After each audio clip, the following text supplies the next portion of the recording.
નમસ્કાર મિત્રો, સ્વાગત છે તમારું મોટિવેશન ટોક એન્ડ સ્ટોરી ચેનલમાં। મિત્રો, કાર્તકી પૂનમ અને દેવ દિવાળીના દિવસે મીઠાના ડબ્બામાં આ એક વસ્તુ જરૂર મૂકી દેજો।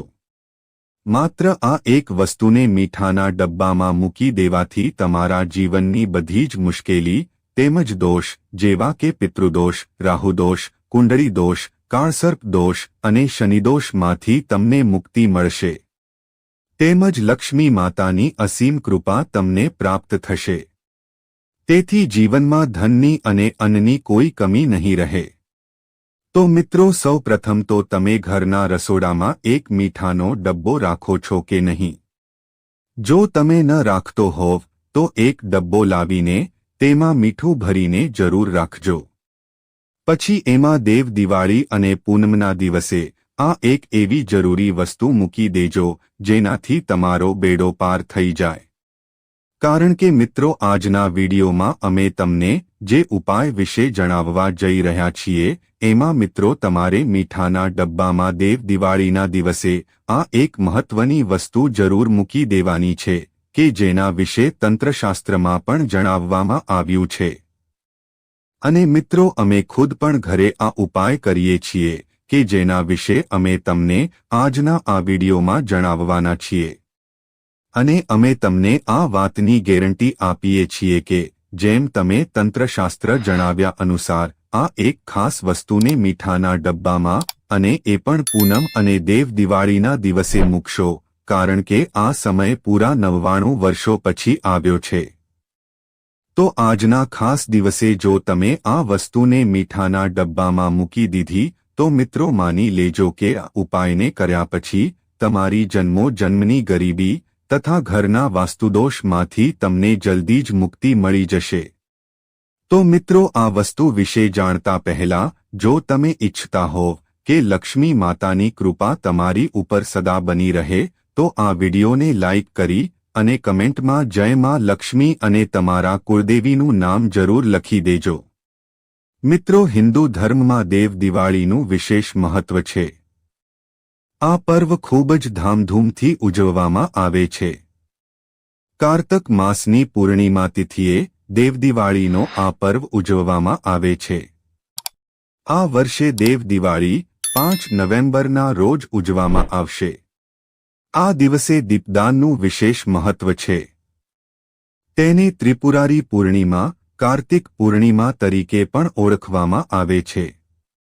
ગ્રહોની સ્થિતિ પ્રમાણે આ વર્ષે દેવ દિવાળી પર અત્યંત દુર્લભ રાજયોગ બની રહ્યો છે। આથી મિત્રો, આ દેવ દિવાળીનો પર્વ બહુ શુભ મનાય છે। આવી સ્થિતિમાં મીઠાના વિશેષ ઉપાય કરવાથી જાતકો પર દેવી લક્ષ્મીની કૃપા વિશેષ રીતે થઈ શકે છે। તો ચાલો જાણીએ દેવ દિવાળી પર આ મીઠાનો ઉપાય કઈ રીતે કરવો। મિત્રો, તમે આ દેવ દિવાળીના દિવસે મીઠાના ડબ્બામાં આ એક ખાસ વસ્તુ મૂકી દીધી તો તમારા ઘરમાં ધનની વર્ષા થશે। તેમજ તમારા ઘરમાં ધન આવવાના બધા જ રસ્તા ખુલવા લાગશે અને તમારા જીવનમાં જે ધન આવશે એમાં વૃદ્ધિ થશે। તમારો બંધ પડેલો વ્યાપાર છે એ પણ વધારે ચાલવા લાગશે અને તમને તમારા જીવનમાં સુખ સમૃદ્ધિની પ્રાપ્તિ થશે અને તમારા ઘરની પ્રગતિ થશે। મિત્રો, આ ઉપાય કરવાથી તમારા આખા પરિવારના જીવનમાં એક ચમત્કારિક બદલાવ આવશે। મિત્રો, તમે એક વાત સરખી રીતે સમજી લેજો કે વ્યક્તિના ઘરમાં જે મીઠાનો ડબ્બો હોય છે તો એનો સંબંધ છે એ એના ઘરની આર્થિક સ્થિતિ સાથે હોય છે। મિત્રો, જ્યોતિષ શાસ્ત્રમાં સ્પષ્ટ શબ્દોમાં જણાવવામાં આવ્યું છે કે જો કોઈના ઘરમાં મીઠાનો ડબ્બો ખાલી થઈ જાય છે તો એનાથી એ ઘરની આર્થિક સ્થિતિ ઉપર બહુ વધારે અસર પડી શકે છે અને એ ઘરનો વાસ્તુદોષ છે એ પણ ખરાબ થઈ શકે છે। મિત્રો, જો તમે મીઠા વિશે તમે આ ભૂલ કરશો તો તમારા જીવનમાં ગરીબી અને મુશ્કેલી આવશે। આથી મિત્રો, તમે આ મીઠાની વાતને લઈને સાવધાન નથી રહેતા તો મિત્રો, તમારા જીવનમાં તમારે ઘણી બધી મુશ્કેલીઓનો સામનો કરવો પડી શકે છે। પણ જો મિત્રો તમે દેવ દિવાળી અને પૂનમના દિવસે આ ઉપાય કરો છો કે જેના વિશે જ્યોતિષ શાસ્ત્રમાં પણ જણાવવામાં આવ્યું છે, તો મિત્રો તમે માની લેજો કે તમારી તિજોરી છે એ પૈસાથી ભરાઈ જશે. તેમજ તમારી પાસે એટલું બધું ધન આવશે કે તમારી આવનારી 7 પેઢી પણ રૂપિયા પૈસા ઉપર રાજ કરશે. મિત્રો, આ દેવ દિવાળી અને કાર્તકી પૂનમનો દિવસ ખૂબ જ શુભ માનવામાં આવે છે. આવી સ્થિતિમાં મીઠાના વિશેષ ઉપાય કરવાથી જાતકો પર દેવી લક્ષ્મીની વિશેષ કૃપા થઈ શકે છે. મિત્રો, જો તમે કરોડપતિ બનવા માંગતા હોવ અને જો તમે ઈચ્છતા હોવ કે તમારા જીવનમાંથી બધા જ પ્રકારની મુશ્કેલીઓ દૂર થઈ જાય, તેમજ તમારા જીવનમાં ક્યારે કોઈ પણ ખરાબ વસ્તુનો સામનો ન કરવો પડે, તેમજ તમને સાક્ષાત લક્ષ્મી માતાનું એ વરદાન અને આશીર્વાદ મળે કે જેના પછી તમારા ઘરમાં ક્યારે પણ ધનની કમી નહીં થઈ શકે અને તમારા જીવનમાં એટલું બધું ધન હોય કે પછી તમને ધન સંબંધિત કોઈ મુશ્કેલીઓનો સામનો ન કરવો પડે, તો મિત્રો આજે આ વિડિયોને આખો જોવા વિનંતી. ઘણા લોકો એવા હોય છે જે વિડિયોને વચ્ચેથી કાપીને જુએ છે અને અધૂરો છોડીને જતા રહે છે અને પછી આવા વ્યક્તિ જીવનમાં ક્યારેય સફળતા મેળવી શકતા નથી. તેથી કૃપા કરીને તમારા ભલા માટે આ વિડિયોને અધવચ્ચે છોડીને ન જા. કારણ કે મિત્રો, આ મીઠું છે એ બહુ સાધારણ વસ્તુ હોય છે અને આ મીઠું છે એવી વસ્તુ છે જે બધાના ઘરના રસોડામાં હોય છે. પણ મિત્રો, મીઠાનો માત્ર ખાવામાં જ ઉપયોગ નથી થતો, પણ મીઠાના ઘણા બધા ઉપાયો છે કે જે આખા ઘરની સુખ સમૃદ્ધિની સાથે જોડાયેલા છે. આના માટે મિત્રો, તમારે મીઠું ખાવાની નહીં પણ એનો એક ઉપાય કરવાની જરૂર છે. તેમજ મિત્રો, એક ચપટી મીઠું હોય છે એના એટલા બધા ફાયદા હોય છે કે તમે પણ જાણતા નહીં હો. મિત્રો, આ વાત તમને અંધવિશ્વાસ લાગતો હશે, પણ જ્યોતિષશાસ્ત્ર અને વાસ્તુશાસ્ત્રમાં ઘરની સુખ સમૃદ્ધિ અને અન્ય ઘણી બધી સમસ્યાઓ માટે આ મીઠાને લગતા ઉપાયો જણાવવામાં આવ્યા છે. આથી મિત્રો, આ ઉપાયને કરી લેવાથી તમે અને તમારો પરિવાર છે બહુ આગળ જઈ શકશો. તો કોમેન્ટ બોક્સમાં સાચી શ્રદ્ધાથી જય માં લક્ષ્મી જરૂર લખી દેજો. તો ચાલો હવે જાણીએ કે તમારે કઈ એક વસ્તુ મીઠાના ડબ્બામાં મૂકવાની છે. મિત્રો, તંત્રશાસ્ત્રમાં એક અધ્યાયમાં લખેલું છે કે જેવી રીતે એક મનુષ્યના જીવનમાં તેના ખાદ્યપદાર્થોનો સ્વાદ એક મીઠા વગર અધૂરો હોય છે, એવી જ રીતે બીજી તરફ એક મનુષ્યનું જીવન છે એ પણ એક મીઠા વગર અધૂરું માનવામાં આવે છે. મિત્રો, મીઠું છે એ માત્ર ઘરના વાસ્તુદોષ સાથે જ સંબંધ નથી રાખતું, પણ મિત્રો, મીઠું જે હોય છે એ એક વ્યક્તિની આર્થિક સ્થિતિ ઉપર પણ પ્રભાવ લાવી શકે છે. વેદ અને પુરાણોમાં પણ જણાવવામાં આવ્યું છે કે જે ઘરમાં મીઠાનો ડબ્બો ખાલી હોય છે એ ઘરની પ્રગતિ ક્યારેય થઈ શકતી નથી. આથી મિત્રો, આવા દેવ દિવાળી અને પૂનમ જેવા શુભ તહેવારમાં ઘરમાં મીઠું ખૂટી જાય તો એ બહુ અશુભ મનાય છે. તો મિત્રો, જે ઘરમાં પણ મીઠાનો ઉપાય સાચી વિધિથી કરવામાં આવે છે એ ઘરની પ્રગતિ પણ થઈ શકે છે અને સાથે ઉન્નતિ પણ થાય છે અને એ ઘર ઉપર હંમેશા માટે લક્ષ્મી માતાની કૃપા રહે છે. આથી મિત્રો, તમારે મીઠાને લઈને એ વાત વિશે જરૂર જાણી લેવું જોઈએ કે જે અમે તમને જણાવવાના છીએ અને જેને કરવાથી તમારા જીવનમાં જે પણ મુશ્કેલીઓ આવવાની હશે એ પોતાનો રસ્તો જ બદલી લેશે. તો મિત્રો, સૌ પ્રથમ ઉપાય અમે તમને જે જણાવવા જઈ રહ્યા છીએ કે જે તમારે મિત્રો દેવ દિવાળીના દિવસે કરવાનો છે, જે દરિદ્રતામાંથી મુક્તિ મેળવવાનો મહા ઉપાય માનવામાં આવે છે. તમારા જીવનમાં ગરીબી આવી ગઈ હોય તેમજ તમારા ઘરમાં બધા જ લોકો છે કે જેના વચ્ચે સારો સંબંધો ન હોય, તેમજ તે લોકો જે કાંઈ પણ કામ કરે છે એમાં મુશ્કેલી આવે છે અને જો તમારા ઘરની પ્રગતિ ન થતી હોય તો મિત્રો, તમારે દેવ દિવાળીના દિવસે આ મીઠાનો ઉપાય જરૂર કરી લેવાનો છે. આથી જો તમારા ઘરમાં માત્ર સકારાત્મક ઉર્જાનો વાસ જ નહીં પરંતુ તમારા ઘરની પ્રગતિ થશે. તમારા ઘરના બધા સભ્યો છે એ બહુ આગળ વધશે. મિત્રો, આ ઉપાય કરવા માટે તમારે દેવ દિવાળી અને કાર્તિકી પૂનમના દિવસે મીઠાના ડબ્બામાં 5 લવિંગ મૂકી દેવાના છે. જ્યારે પણ દેવ દિવાળી હોય છે ત્યારે મિત્રો સવારમાં શુભ મુહૂર્ત જોઈને તમે 5 લવિંગ આ મીઠાના ડબ્બામાં મૂકી દેશો તો તમારા ઘરમાં જો ગરીબી હશે તે જડ મૂળથી સમાપ્ત થઈ જશે. તે મુજબ તમારા ઘરમાં ધન આવવાના બધા જ રસ્તા ખુલવા લાગશે. આ ઉપાય કરવાથી લક્ષ્મી માતાની કૃપા પણ તમને પ્રાપ્ત થશે.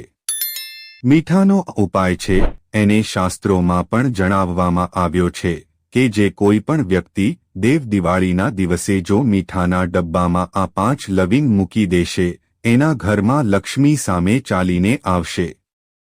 તેની સાથે જ મિત્રો તમે મીઠાને લગતા આ એક વિશેષ ઉપાય પણ તમે આ દેવ દિવાળીના દિવસે કરી શકો છો. જો તમારા જીવનમાં ધન આવવાનું બંધ થઈ ગયું હોય, તમે બહુ મહેનત કરતા હોવ તેમજ પરિશ્રમ કરતા હોવ પણ તમને આનું ફળ ન મળતું હોય અને તમે જોઈ રહ્યા છો કે તમારા જીવનમાં ઘણા બધા ખર્ચા થઈ રહ્યા છે પણ ધન આવતું નથી, તો મિત્રો તમારે આ દિવસે આ ઉપાય અવશ્ય કરી લેવો જોઈએ. મિત્રો, આ દિવસે તમારે એક કાચનો ગ્લાસ લેવાનો છે. કાચના ગ્લાસ સિવાય બીજો કોઈ ગ્લાસ નથી લેવાનો. એ ગ્લાસમાં તમે ગંગાજળ ભરી દેજો. પછી એ ગંગાજળના પાણીમાં તમારે 1 ચમચી મીઠું નાખી દેવાનું છે. પછી એક ગ્લાસની ઉપર તમારે લાલ કપડું બાંધી દેવાનું છે. પછી એક ગ્લાસ તમારે એ જગ્યા ઉપર મૂકવાનો છે કે જ્યાં તમે વધારે સમય વિતાવતા હો. પછી મિત્રો આ ઉપાય તમારે 15 દિવસ પછી પાછો કરવાનો છે. દર 15 દિવસે તમે આ ઉપાયો કરશો તો મિત્રો તંત્રશાસ્ત્રોમાં એવું લખેલું છે કે જે કોઈ વ્યક્તિ આ ઉપાય કરવાનું શરૂ કરી દેશે તો એ વ્યક્તિના જીવનમાંથી એ બધા જ દોષ ખતમ થઈ જાય છે કે જેના લીધે એના જીવનમાં ધનની વૃદ્ધિ નથી થઈ શકતી. અને મિત્રો આ ઉપાય કરીને પછી તમે જાતે જ જોઈ શકશો કે કેવી રીતે તમારા જીવનમાં ધન આવવાના બધા જ રસ્તા ખુલી જશે. મિત્રો, જો તમારી ઉપર મંગળદોષ હોય તેમજ તમારી ઉપર શનિદોષ હોય અને તમે આ વસ્તુને લઈને બહુ ચિંતિત હોવ તો મિત્રો આ એક નાનો ઉપાય તમારે અવશ્ય કરી લેવો જોઈએ. મિત્રો, મંગળવાર અથવા તો શનિવારના દિવસે તમારે એક વાટકીમાં દહીં લેવાનું છે. પછી એમાં મીઠું નાખીને એનું સેવન કરવાનું છે. જો તમે કોઈ પણ મંગળવાર અથવા તો શનિવારના દિવસે આ ઉપાય કરવાનું શરૂ કરી દો છો તો મિત્રો માની લેજો કે તમારી ઉપર જો શનિદોષ મંગળદોષ હશે તો એ દોષ સમાપ્ત થઈ જશે. તેમજ તમારું દુર્ભાગ્ય છે એ તમારાથી દૂર જતું રહેશે. તેમજ તમારી નવગ્રહની પીડા છે એ શાંત થઈ જશે. મિત્રો, આ દેવ દિવાળીનો પર્વ બહુ શુભ મનાય છે. આવી સ્થિતિમાં મીઠાના વિશેષ ઉપાય કરવાથી જાતકો પર દેવી લક્ષ્મીની વિશેષ કૃપા થઈ શકે છે. તેમજ મિત્રો જો તમે તમારા ઘરમાંથી નકારાત્મકતા અને ગરીબી દૂર કરવા માંગો છો તો નિયમિતપણે પોતું કરતી વખતે તેમાં થોડું સેંધા મીઠું નાખી દેજો. તેનાથી ઘરમાં ફેલાયેલી નકારાત્મકતા દૂર થશે. આ સિવાય બાથરૂમની અંદર એક વાટકામાં મીઠું રાખવાથી ઘરમાં ફેલાયેલી ગરીબી માટે લાભ થશે. તેમજ વાસ્તુશાસ્ત્ર અનુસાર જો કોઈ વ્યક્તિ માનસિક તણાવમાંથી પસાર થઈ રહી હોય તો રૂમાલમાં મીઠું બાંધીને તે વ્યક્તિને પોતાની પાસે રાખજો. આ ઉપાયથી તમે તણાવથી રાહત મેળવી શકો છો. તેમજ વાસ્તુશાસ્ત્ર અનુસાર જો કોઈ વ્યક્તિની કુંડળીમાં શુક્ર નબળો હોય તો તેણે મીઠાનું દાન કરવું જોઈએ. આ ઉપાયથી તેનો શુક્ર મજબૂત થશે. તેમજ મિત્રો વાસ્તુશાસ્ત્ર અનુસાર જો તમે ઈચ્છો છો કે તમારા ઘરમાં સકારાત્મક ઉર્જાનો સંચાર વધે તો તેના માટે ઘરના દરેક ખૂણામાં મીઠાની વાટકી રાખવી જોઈએ. આ પછી દર 15 દિવસે આ મીઠું બદલજો. આનાથી સકારાત્મકતાનો સંચાર વધશે. વાસ્તુશાસ્ત્ર અનુસાર જો તમે તમારા ઘરને ખરાબ નજરથી બચાવવા માંગો છો તો ઘરના મુખ્ય દરવાજા પર એક કપડામાં મીઠું મૂકીને લટકાવી દેજો. આનાથી લાભ મળશે. તેમજ વાસ્તુશાસ્ત્રમાં કહેવામાં આવ્યું છે કે જો તમે પેપર બેગમાં મીઠું બાંધીને તમારા પર્સમાં રાખો છો તો તમને ક્યારેય પૈસાની કમીનો સામનો નહીં કરવો પડે. પૈસા હંમેશા તમારી સાથે રહેશે. તેમજ મિત્રો, ઘણી વખત કેટલાક લોકોને અચાનક ધનહાનિ થાય છે, જેનાથી તેમની આર્થિક સ્થિતિ બગડવા લાગે છે. એવામાં એક કાચના ગ્લાસમાં પાણી લઈને તેમાં એક ચમચી મીઠું નાખીને પોતાના ઘરના દક્ષિણ પશ્ચિમ ખૂણામાં મૂકી દો. જ્યારે પાણી સંપૂર્ણ રીતે સુકાઈ જાય તો આ ક્રિયાને ફરીથી દોહરાવો. આ ઉપાયને તમે દર મંગળવાર અથવા રવિવારના દિવસે કરી શકો છો. માન્યતા મુજબ આમ કરવાથી ઘરમાં ક્યારેય આર્થિક પરેશાની આવતી નથી. તો મિત્રો, હવે આપણે દેવદિવાળી અને કાર્તિકી પૂનમના અમુક વિશેષ ઉપાય વિશે જાણીએ કે જેને કરવાથી તમારા જીવનમાં અપાર ધનની પ્રાપ્તિ થાય છે. તો મિત્રો, શાસ્ત્રોના જણાવ્યા અનુસાર દેવદિવાળીના દિવસે તુલસીના 11 પાનને દોરામાં બાંધીને માળા બનાવીને ભગવાન વિષ્ણુને અર્પણ કરવી જોઈએ. આમ કરવાથી તમને ભગવાન વિષ્ણુની કૃપા મળશે અને જીવનમાં ચાલી રહેલી સમસ્યાઓ દૂર થશે. તેમજ મિત્રો, દેવદિવાળી પર દેવી લક્ષ્મીની કૃપા મેળવવા માટે ઘરના મુખ્ય દ્વારને સાફ કરો, તોરણ લગાવો, રંગોળી બનાવો અને ગંગાજળમાં હળદર ભેળવજો. સાંજે મુખ્ય દ્વાર પર ઘીનો દીવો પણ પ્રગટાવજો. આ ઉપાયથી ઘરમાં દેવી લક્ષ્મીનું આગમન થશે અને આર્થિક સમસ્યાઓથી રાહત મળશે. તેમજ મિત્રો, કાર્તિક પૂર્ણિમા અથવા દેવદિવાળીના દિવસે વહેતા પાણી અથવા ભગવાનના સ્થાન પર દીવો કરવાનું મહત્વ છે. તેનાથી ભગવાન પ્રસન્ન થાય છે અને જીવનમાં સુખ આવે છે. મિત્રો, દેવદિવાળીના દિવસે ઘરમાં તુલસીનો છોડ લગાવવો બહુ શુભ મનાય છે. ભગવાન વિષ્ણુના ચિત્ર અથવા મૂર્તિ પર 11 તુલસીના પાન બાંધજો. કહેવાય છે કે આ ઉપાય કરવાથી ક્યારેય પણ પૈસાની કમી નથી થતી અને તિજોરી હંમેશા પૈસાથી ભરેલી રહે છે. તેમજ મિત્રો, દેવદિવાળીના દિવસે લોટના બાઉલમાં તુલસીના 11 પાન મૂકો અને તેને અડ્યા વિના રાખો. એવું કહેવાય છે કે આ ઉપાય ઘરમાં સકારાત્મક પરિવર્તન લાવે છે અને ઘરને પવિત્ર ઉર્જાથી ભરી દે છે. દેવદિવાળી, એકાદશી, અનંત ચતુર્દશી, દેવશયની, દેવ ઉઠની એકાદશી, ખરમાસ, પુરુષોત્તમ માસ, તીર્થક્ષેત્ર અને અન્ય વિશેષ પ્રસંગોએ વિષ્ણુ સહસ્ત્રનામનો પાઠ કરવો અત્યંત શુભ માનવામાં આવે છે. તે તમામ અવરોધોને દૂર કરવામાં મદદ કરે છે. તેમજ દેવદિવાળી પર તુલસીના છોડની આસપાસ પીળું કપડું બાંધજો. ધાર્મિક માન્યતાઓ અનુસાર આમ કરવાથી વ્યવસાયમાં પ્રગતિ થાય છે અને નોકરીમાં પ્રમોશન થાય છે. તેમજ મિત્રો, દેવદિવાળી પર ભગવાન સત્યનારાયણની કથા વાંચવી અને સાંભળવી ખૂબ જ લાભકારી માનવામાં આવે છે. કહેવાય છે કે આ દિવસે આ કથા સાંભળવાથી તમામ પરેશાનીઓ દૂર થાય છે અને જીવનમાં સુખ સમૃદ્ધિ આવે છે. તેમજ દેવદિવાળીના શુભ દિવસે ગંગામાં સ્નાન કર્યા પછી દીવો પ્રગટાવવાની સલાહ આપવામાં આવે છે. એવું માનવામાં આવે છે કે આ દિવસે દીવો પ્રગટાવવાથી 10 યજ્ઞ સમાન ફળ મળે છે.